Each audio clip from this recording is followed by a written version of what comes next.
आए दिन समय समय पर इस देश में कुछ लोग दलित समाज का मसीहा बनकर आते हैं। हाथ में संविधान, मुंह में क्रांति और भीतर एक ऐसा एजेंडा जो केवल सत्ता की पावर और पैसा बटोरने का मात्र एक जरिया होता है।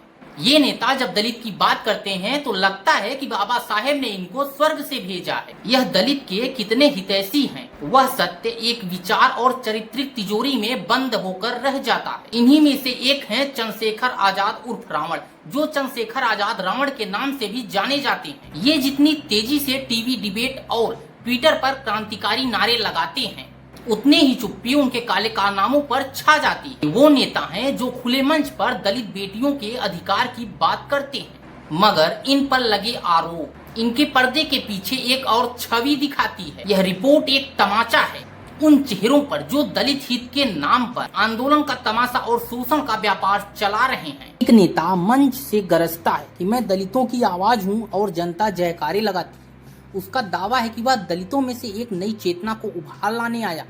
एक तरह से वह नेता स्वयं को दलितों का मसीहा के रूप में प्रस्तुत करता है, लेकिन जब पर्दे के पीछे एक एक कर वह आवाजें उठती हैं जो उस मसीहा के हाथों टूटी बिखरी हैं, तब समझ आता है कि दलितों का तथाकथित रक्षक दरअसल दलित बेटियों का राक्षस निकला।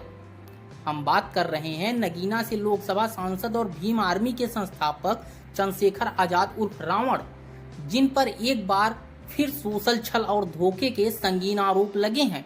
इस बार यह आरोप लगाने वाले हैं स्विट्जरलैंड में पीएचडी कर रही रोहिणी घावरी। हम आरोपों पर बात करें उससे पहले यह जान लीजिए कि रोहिणी घावरी कौन है। तो रोहिणी घावरी वाल्मीकि समाज से आती हैं, परंतु ब्राह्मणों के खिलाफ घृणा फैलाने की राजनीति से साफ इनकार करती हैं।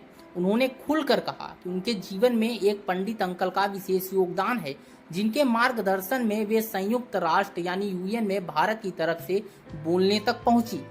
वहीं उन्होंने मंच से जय श्री राम का उद्घोष कर पाकिस्तान को खरी खोटी सुनाई और राम मंदिर की प्रतिष्ठा की वैश्विक गौरव बनाया। वे एक ऐसी दलित महिला हैं जो जाति के नाम पर नफरत नहीं सहयोग की बात करती हैं, और यही बात दलित मसीहाइयों के मुखौटे पहनने वालों को चुभती है। बात की रोहिणी आखिर चंद्रशेखर पर आरोप क्यों लगाया। रोहिणी घावरी ने अपने सोशल मीडिया प्लेटफॉर्म एक्स पर एक पोस्ट साझा किया।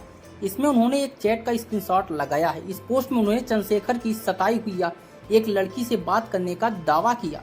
रोहिणी ने पोस्ट में दावा किया कि यह चंद्रशेखर की विक्टिम नंबर 3 है।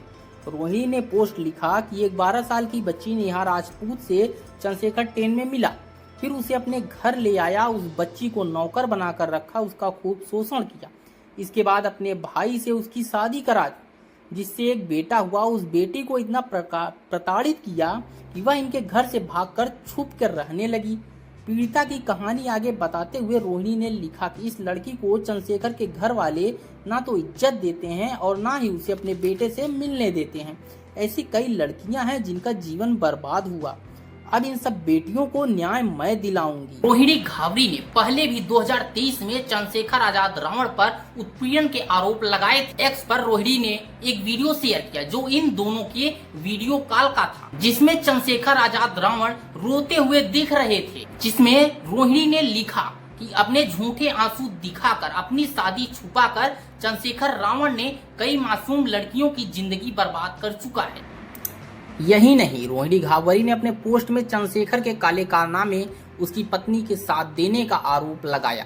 साथ ही आंदोलन से मोटा पैसा आने की बात कही। रोहिणी घावरी ने लिखा कि महिला भी इसका साथ देती रही क्योंकि आंदोलन से करोड़ों रुपए आ रहे थे।